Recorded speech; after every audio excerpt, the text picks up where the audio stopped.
edifica o seu lar, guarda com sabedoria a sua casa.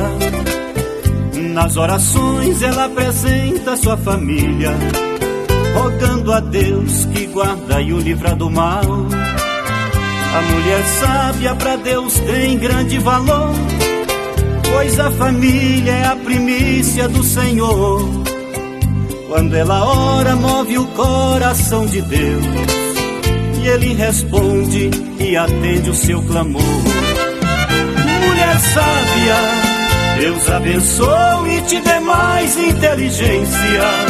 Guarda contigo esta virtude que o Senhor, com muita graça, pra você o entregou. Mulher sábia, ajuda outra que não tem sabedoria. Roga ao Senhor que venha dar-lhe entendimento, pra que ela também possa ser sábia um dia.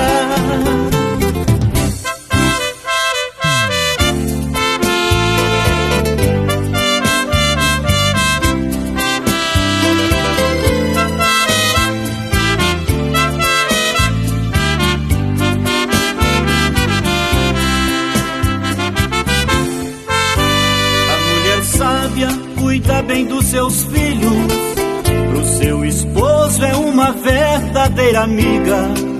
Tem prazer nas coisas que Deus lhe oferece, tudo que vem de Deus ela só agradece. A mulher sábia vive sempre em oração, sua família em perfeita comunhão.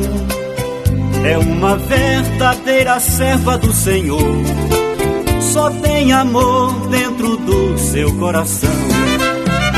Mulher sábia, Deus abençoe e te dê mais inteligência. Guarda contigo esta virtude que o Senhor, com muita graça, pra você o entregou. Mulher sábia, ajuda outra que não tem sabedoria.